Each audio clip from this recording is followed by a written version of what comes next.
नमस्कार, मैं हूं सत्यपाल और आप देख रहे हैं CWB हिंदी न्यूज। शक संवत 1948 विक्रम संवत 2083 आज ज्येष्ठ मास के कृष्ण पक्ष की अमावस्या तिथि और दिन सोमवार है। तदनुसार अंग्रेजी तारीख 15 जून सन 2026 आज अमावस्या तिथि सुबह 8:23 तक रहेगी। उसके बाद प्रतिपदा यानी एकम तिथि प्रारंभ हो जाएगी। आज सोमवती अमावस्या है, यानी हिंदू धर्म में यह दिन स्नान दान और पितरों की शांति के लिए बेहद शुभ माना जाता है। सबसे पहले आज की सुर्खियां। हरियाणा में गरज चमक और धूल भरी हवाओं का अलर्ट। 17 जून तक बदलता रहेगा मौसम, बताएंगे मौसम का ताजा हाल। हरियाणा सरकार को हाईकोर्ट से बड़ी राहत। 10 साल नौकरी पर नियमितीकरण जरूरी नहीं होगा, बताएंगे पूरी अपडेट। 16 से 18 जून तक हरियाणा में विशेष शिक्षा अभियान चलेगा, छात्रों को मिलेगी जानकारी।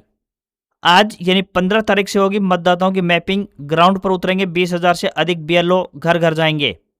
Bhiwani Manisha death case, CBI ने 2 महीने टाली डेट। पिता बोले 14 अगस्त को कोर्ट में सौंपेगी स्टेटस रिपोर्ट। डिग्री कॉलेजों में एडमिशन के लिए आज अंतिम मौका। ऑनलाइन रजिस्ट्रेशन के लिए 15 जून तक बड़ी तारीख। 26 को जारी होगी मेरिट लिस्ट। सरोखाप अधिवेशन में लगी 5 एजेंडों पर मुहर। गांव, गोत्र व गुहांड में शादी को नहीं माना जाएगा वैध। अब नहीं लगाने पड़ेंगे सरकारी दफ्तरों के चक्कर। हरियाणा में आ रहा पेपरलेस रजिस्ट्रेशन 2.0, बदलेगी तस्वीर। Women's world cup update. Bharat ने पाकिस्तान को 64 रनों से हराया। दीप्ति ने 10 रन देकर 5 विकेट लिए तो स्मृति मंधाना ने 68 रन बनाए। फ्लिपकार्ट वेयर हाउस कर्मचारियों का प्रदर्शन। युवक युवतियों ने काम छोड़ा। मिस पंच व सैलरी बढ़ाने पर बवाल मचा। लोहारू में सांसद धर्मवीर ने सुनी लोगों की समस्याएं। बोले बिचौलियों का दौर खत्म हुआ। साल 2047 तक विकसित राष्ट्र बनाने का लक्ष्य तय। भिवानी में 17 जून को मनाएंगे महाराणा प्रताप जयंती। बोर्ड एग्जाम में 90% से अधिक नंबर लेने वाले स्टूडेंट्स होंगे सम्मानित। 100% इथेनॉल से चलेगी गाड़ियां, सरकार ने दी मंजूरी। नितिन गडकरी बोले 6 हफ्ते में कंपनियां इसके लिए गाड़ियां करेंगी लॉन्च।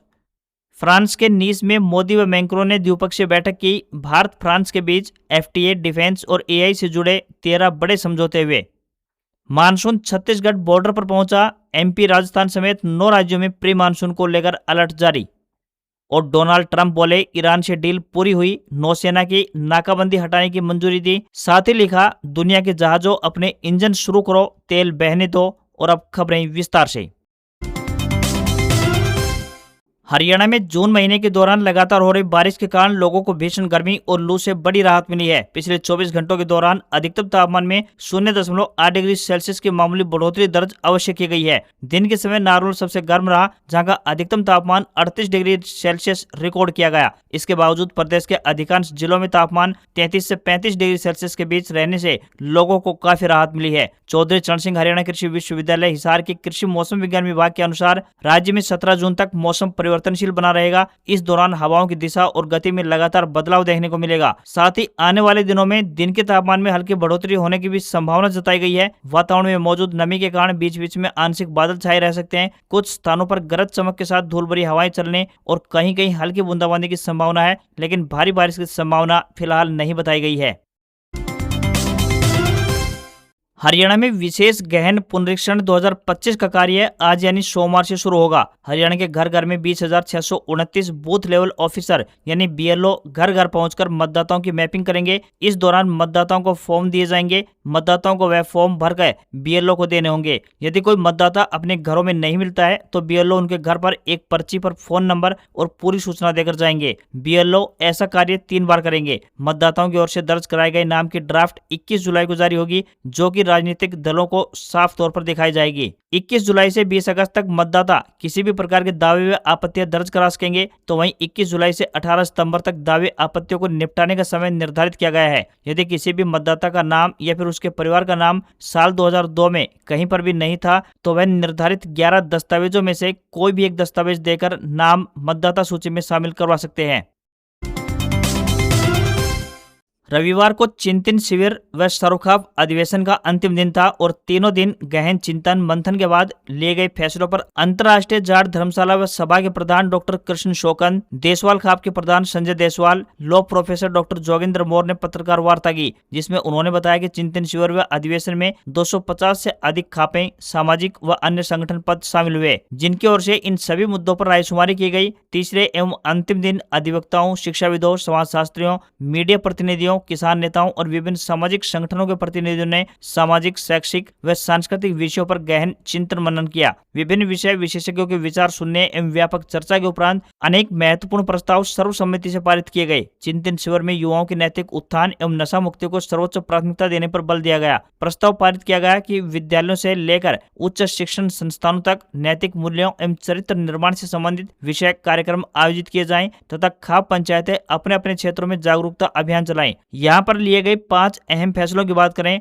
तो हिंदू मैरिज एक्ट में गांव, गोत्र व गुहान में शादी को मान्यता नहीं दी जाए, लिव इन रिलेशनशिप को वैध न माना जाए, सरकारी संरक्षण बंद हो, युवाओं के नैतिक पतन को रोकने के लिए शिक्षण संस्थाओं में जागरूकता कार्यक्रम आयोजित होने चाहिए व अभियान चलाए जाए। इसके अलावा किसी भी धर्म, जाति का कोई भी व्यक्ति अमर्यादित शब्दों का प्रयोग करता है तो उसकी सर्व समाज की ओर से निंदा होनी चाहिए। साथ ही कृषि विज्ञान केंद्रों की ओर से किसानों व खापों से मिलकर किसान मेले व प्रदर्शनियां लगाई जानी चाहिए।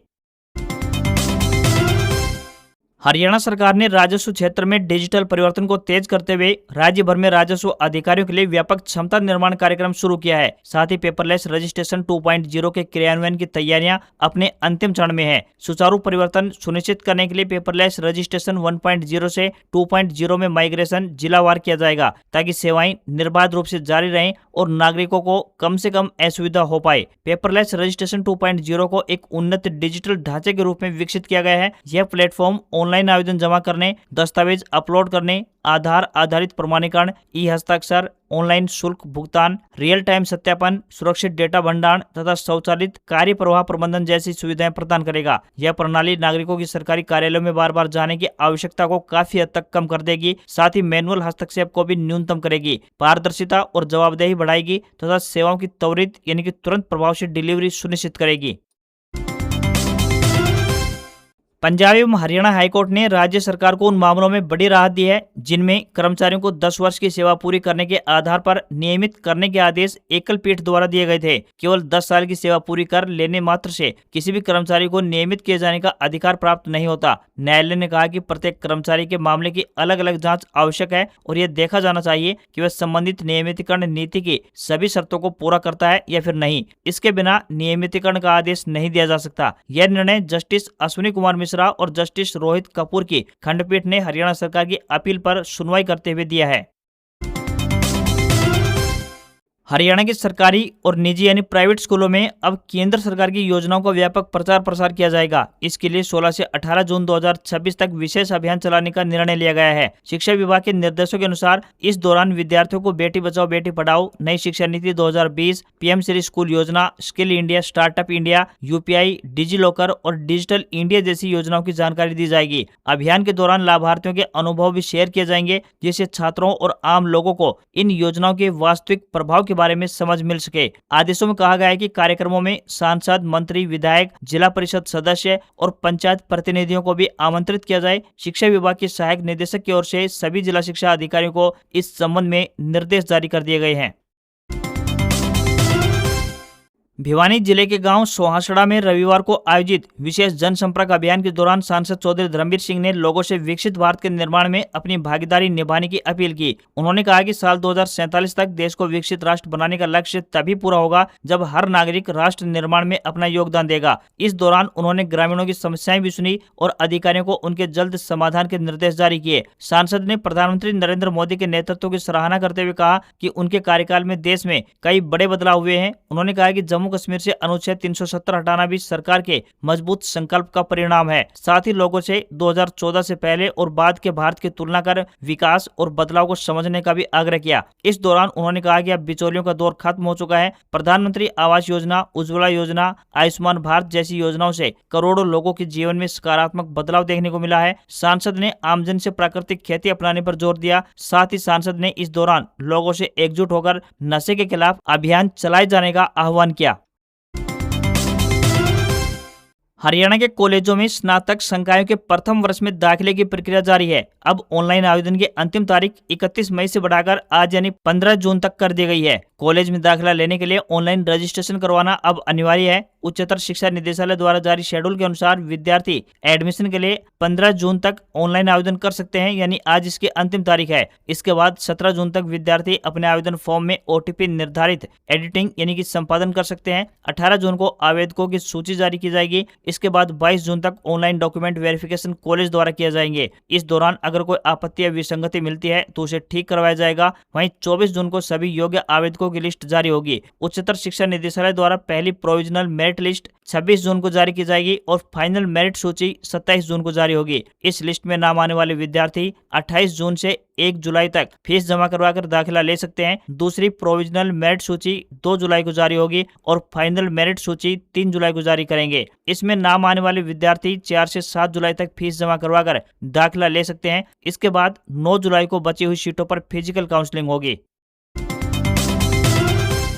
हरियाणा के भिवानी जिले के गांव ढाणी लक्ष्मण निवासी lady teacher Manisha death case में कोर्ट ने सीबीआई से केस की स्टेटस रिपोर्ट मांगी थी, लेकिन सीबीआई ने इसके लिए 2 महीने आगे का टाइम मांग लिया है। मनीषा के पिता संजय ने बताया कि पंचकुला की सीबीआई कोर्ट ने स्टेटस रिपोर्ट सबमिट करने के लिए 9 जून तक का समय दिया था। परिवार ने कोर्ट में स्टेटस रिपोर्ट पता करने के लिए याचिका लगाई थी। वहीं जब कोर्ट से पता किया गया तो जानकारी मिली कि सीबीआई ने स्टेटस रिपोर्ट के लिए आगे की तिथि मांगी है। अब पंचकुला सीबीआई कोर्ट ने स्टेटस रिपोर्ट के लिए 14 अगस्त तक का समय दिया गया है। इस अवधि के दौरान सीबीआई को स्टेटस रिपोर्ट सौंपनी होगी। संजय ने कहा है कि सीबीआई द्वारा स्टेटस रिपोर्ट पेश करने के बाद ही मामले का खुलासा हो पाएगा। हालांकि मामला काफी हाई लेवल का हो गया है, जिसमें जल्दी खुलासा होना काफी मुश्किल होता जा रहा है। सीबीआई ही अभी तक इस मामले में कोई खुलासा नहीं कर पाई है। वहीं महापंचायत करके फैसला लिया गया है कि 29 जून को भिवानी डीसी ऑफिस के बाहर अनशन किया जाएगा। ग्रामीण इसकी तैयारियों में जुटे हैं। अगर सीबीआई 29 जून तक खुलासा नहीं करती है तो वे अनशन पर बैठेंगे। संजय ने कहा कि वे अपनी बेटी को न्याय दिलाने के लिए अंत तक लड़ाई लड़ेंगे, पीछे हटने वालों में नहीं है। हरियाणा के झज्जर में फ्लिपकार्ट वेयरहाउस में सैलरी बढ़ाने और मिस पंच को लेकर वर्करों ने धरना प्रदर्शन किया। तकरीबन 2000 कर्मचारी कंपनी के गेट पर बैठ गए। इससे पहले शनिवार को भी वर्करों ने गेट पर ही कई घंटे धरना प्रदर्शन किया। फिलहाल झज्जर पुलिस ने स्थिति कंट्रोल कर ली है। गेट पर पुलिस तैनात कर दी गई है। कंपनी कर्मचारियों का कहना है कि उनकी नाइट 18,000 से घटाकर 13,000 रुपए कर दी गई है। कंपनी ने उनकी पोस्ट भी घटा दी है। पहले नाइट शिफ्ट करने के लिए अलग से 120 रुपए मिलते थे, लेकिन अब उसमें से भी 50 रुपए घटा दिए गए हैं। फ्लिपकार्ट वेयर हाउस में महिलाएं भी धरने पर बैठी हैं। झज्जर के याकूबपुर स्थित फ्लिपकार्ट वेयर हाउस में कर्मचारियों शनिवार से वेतन वृद्धि और अन्य मांगों को लेकर प्रदर्शन कर रहे हैं। शनिवार को प्रदर्शन के बाद रविवार को भी कंपनी के गेट पर कर्मचारियों ने धरना प्रदर्शन किया। कर्मचारियों ने मांग की है कि उन्हें हर महीने 120 रुपए रिपोर्ट भत्ता दिया जाए। नौकरी का कॉन्ट्रैक्ट कम से कम 1 साल का होना चाहिए, उसे बीच में खत्म न करना चाहिए। इसी के साथ उनकी मौजूदा पोस्ट में कोई बदलाव न किया जाए। एसोसिएट कर्मचारियों को दूसरे पदों पर ट्रांसफर न किया जाए। कर्मचारियों ने कंपनी से हर महीने अटेंडेंस बोनस देने की भी मांग की है। किसी प्रदर्शनी या फिर विरोध में शामिल होने पर कर्मचारियों को सस्पेंड या ब्लैक लिस्ट न किया जाए। साथ ही 1 दिन का वेतन 783 रुपए के हिसाब से दिया जाए। कर्मचारियों ने मांग की कि 4 साल या फिर उससे अधिक समय से जो काम कर रहे कर्मचारियों का वेतन भी बढ़ाया जाना चाहिए।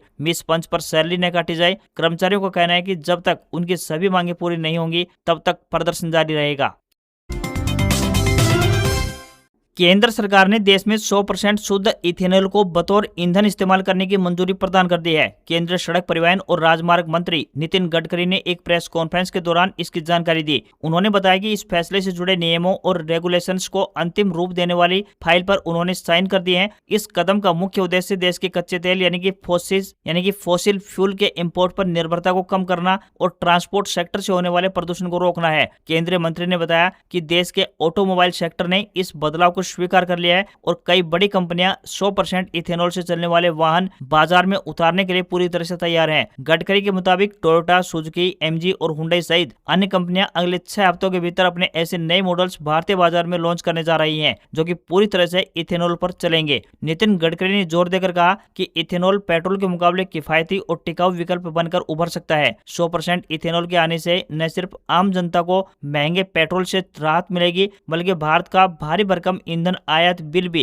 काफी हद तक कम हो जाएगा। एथेनॉल एक तरह का अल्कोहल है जो स्टार्च और शुगर के फर्मेंटेशन से बनाया जाता है। इसे पेट्रोल में मिलाकर गाड़ियों में इको फ्रेंडली फ्यूल की तरह इस्तेमाल किया जाता है। एथेनॉल का उत्पादन मुख्य रूप से गन्ने के रस से होता है। इसी कड़ी में पिछले हफ्ते ही सरकार ने फ्लेक्स फ्यूल वाहनों के लिए E85 ईंधन पेश किया था। दिल्ली में E85 फ्यूल की कीमत 82 रुपए 12 पैसे प्रति लीटर तय की गई है। यह दिल्ली में बिक रहे रेगुलर E20 पेट्रोल से पूरे 20 रुपए कम है।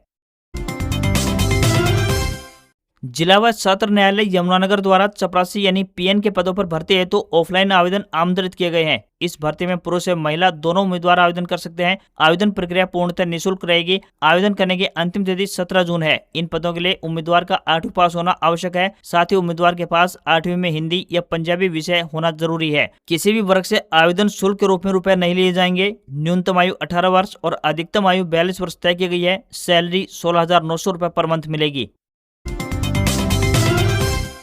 फ्रांस के नीस शहर में प्रधानमंत्री नरेंद्र मोदी ने फ्रांसीसी राष्ट्रपति इमैनुएल मैक्रों के साथ रविवार को द्विपक्षीय बैठक की। इसमें प्रधानमंत्री के साथ राष्ट्रीय सुरक्षा सलाहकार अजीत डोभाल, विदेश मंत्री एस जयशंकर, विदेश सचिव विक्रम मिस्त्री भी शामिल रहे। इस दौरान दोनों देशों के बीच 13 बड़े समझौते हुए। विदेश मंत्रालय के मुताबिक बैठक में रक्षा, व्यापार, टेक्नोलॉजी, स्पेस और शिक्षा पर बातचीत हुई। दोनों देशों ने अगले 5 वर्षों में आपसी व्यापार को दोगुना करने के लिए एक हाई लेवल सिस्टम और इकोनॉमिक सिक्योरिटी डायलॉग की शुरुआत की है। पीएम मोदी 13 जून से फ्रांस स्लोवाकिया के 6 दिन के दौरे पर हैं। वे 17 जून को फ्रांस के एवियन में G7 समिट में हिस्सा लेंगे। इस दौरान अमेरिकी राष्ट्रपति डोनाल्ड ट्रंप से भी मिलेंगे। दोनों नेताओं के बीच ट्रेड डील पर बातचीत हो सकती है। प्रधानमंत्री मोदी ने कहा है कि भारत और फ्रांस का रिश्ता सिर्फ व्यापार या रणनीतिक साझेदारी तक सीमित नहीं है। दोनों देश मिलकर दुनिया की कई बड़ी चुनौतियों का समाधान खोजने की दिशा में काम कर रहे हैं। मोदी ने कहा है कि दुनिया कई चुनौतियों से गुजर रही है, लेकिन हर चुनौती नए मौके लेकर भी आती है। AI, क्वांटम कंप्यूटिंग, बायोटेक्नोलॉजी और अंतरिक्ष तकनीक जैसी नई तकनीकें आने वाले समय में दुनिया का भविष्य तय करेंगी।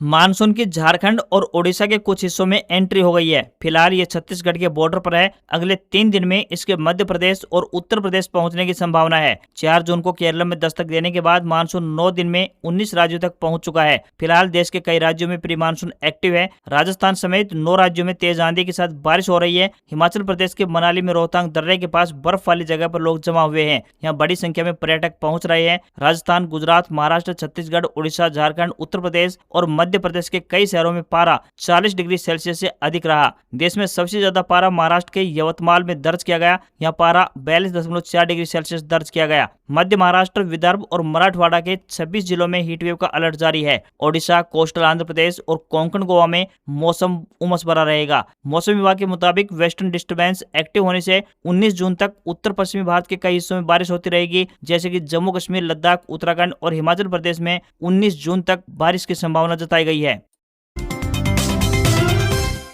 अमेरिकी राष्ट्रपति डोनाल्ड ट्रंप ने रविवार देर रात social media platform truth social पर पोस्ट में दावा किया है कि ईरान के साथ उनकी डील पूरी हो गई है। ट्रंप ने लिखा कि हॉर्मुज स्ट्रेट को बिना किसी शुल्क के खोलने की पूरी मंजूरी दे दी गई है। इसी के साथ उन्होंने अमेरिकी नौसेना की नाकेबंदी को तुरंत हटाने की अनुमति देने की भी बात कही। अपनी पोस्ट में ट्रंप ने लिखा, दुनिया के जहाजों अपने इंजन शुरू करो, तेल को बहने दो। हालांकि पोस्ट में यह नहीं बताया गया कि ईरान के साथ हुई डील में क्या क्या शामिल है। यह भी साफ नहीं किया गया कि यह व्यवस्था कब से लागू होगी। ईरान की तरफ से भी इस पर कोई प्रतिक्रिया पोस्ट में अभी तक नहीं दी गई है। आज खबरों में इतना ही। देखते रहिए आपका अपना हरियाणा का सबसे बेहतरीन news channel CWB Hindi news. नमस्कार। इसी आशा के साथ आपका दिन शुभ रहे।